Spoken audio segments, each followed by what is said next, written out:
السلام علیکم۔ اخبار کے اردو ویب چینل میں آپ کو خوش آمدید۔ امید ہے آپ خیریت سے ہوں گے۔ ناظرین، آج ہم شیخ الاسلام یعنی امام شافعی کے بارے میں آپ سے کچھ معلومات شیئر کریں گے۔ امام شافعی سنی مسلم اسکالر تھے۔ وہ 767 عیسوی 150 ہجری غزہ فلسطین کے قصبے اسکلون میں پیدا ہوئے۔ ان کا تعلق قریش کے قبیلے بنو مطلب سے تھا۔ امام شافعی کو شیخ الاسلام بھی کہا جاتا ہے۔ امام شافعی 4 بڑے اماموں میں سے تھے۔ امام شافعی کے والد شام میں وفات پا گئے تھے جب وہ بہت چھوٹے تھے۔ ان کے والد کی وفات ہونے کے بعد ان کی والدہ مکہ آ گئی۔ اس وقت امام شافعی کی عمر 2 سال تھی۔ ان کی والدہ کو یقین تھا کہ مکہ میں امام شافعی کا خاص خیال رکھا جائے گا۔ امام شافعی کی والدہ بہت غربت کا شکار تھیں۔ ان کی والدہ کے پاس کاغذ خریدنے کے پیسے نہیں ہوتے، اس لیے انہوں نے امام شافعی کو مختلف ہڈیوں پر لکھنا سکھایا تھا۔ امام مالک کی وفات کے بعد امام شافعی مکہ واپس چلے گئے۔ ان کے پاس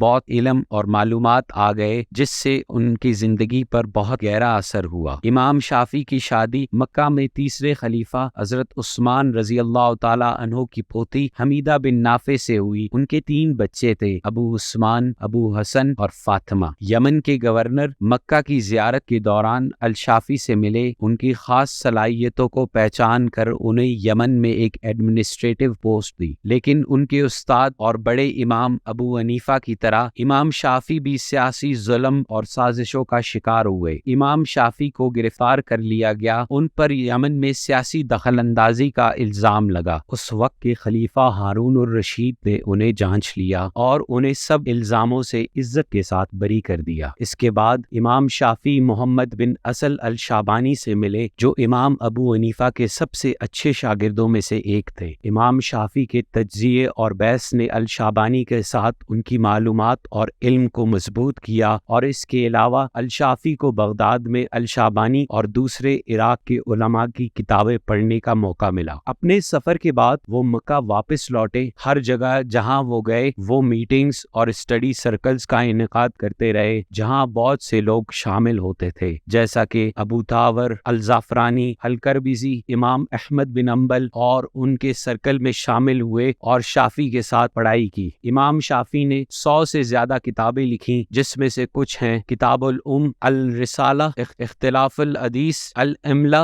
اختلاف العراقیانی، جمع العلم، اختلاف مالک و شافعی، کتاب الحجہ۔ امام شافعی آخر تک علم و تدریس دیتے رہے۔ لوگ اور علماء ان کی بہت عزت کرتے تھے کیونکہ وہ امام مالک کے شاگرد تھے اور فقہ میں ان کی کافی دسترس تھی، لیکن آہستہ آہستہ وہ بہت بیمار رہنے لگے۔ امام شافعی بروز جمعہ رجب کے مہینے میں وفات پا گئے تھے۔ اس وقت ان کی عمر 54 برس تھی۔ یہ سن 204 ہجری اور 820 عیسوی تھا۔ وہ مصر میں دفنائے گئے ہیں۔ ایسی اور مزید ویڈیوز دیکھنے کے لیے اخبار اردو کے ویب چینل کو سبسکرائب کریں۔ ملتے ہیں آپ سے ایک اور ویڈیو میں، تب تک کے لیے اللہ نگہبان۔